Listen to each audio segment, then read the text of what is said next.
Greetings, Core 302 students. In this hopefully short video, I will be covering what a myth is, both how that's understood sort of in popular culture and how it's understood in more academic circles. So the definition of myth that you're probably familiar with is one along the lines of an untrue story. So you might think of the Greek myths or something along those lines, and you'll think, yeah, that's what people used to think was true, and now we know isn't true. That is not the definition of myth that I will be concerned with in this course. So a second definition of myth exists in more academic circles, and that definition is something along the lines of a foundational story for a group of people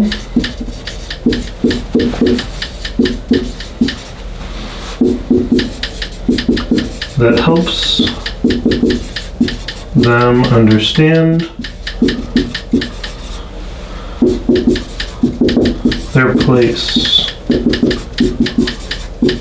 in the world. So in this way, we can talk about myths sort of regardless of their historical truth and more in terms of their value for society. So in America we have myths. For example, we have the myth of the cowboy riding off into the West to go and conquer the unknown. We have the myth of the self-made man who pulls himself up by his bootstraps. These are sort of ways that America thinks about itself, thinks about its history, and it helps people to make sense of the world. So in this secondary sense, really there's no debate about whether Genesis is a myth. Clearly Genesis helps us to understand the way the world works and how we fit into the world. We know, for example, that we're made in God's image.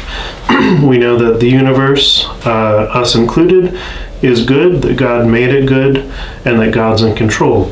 So these are all important mythological aspects of Genesis.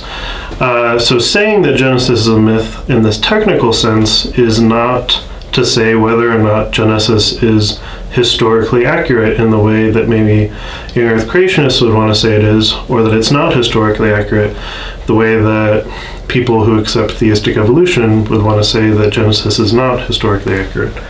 So I think that this is an important distinction to make, because regardless of whether you think of Genesis as something that's historical or non-historical, we can all agree that it helps us in understanding our place in the world and that it conveys some very important truths, some of which I just listed.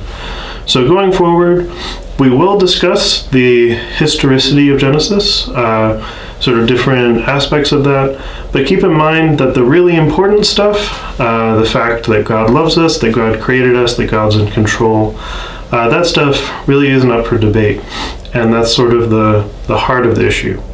So hopefully this helps to clarify the debate as we go forward and helps to make sense out of kind of the important stuff, the stuff to sort of hang our hat on as Christians.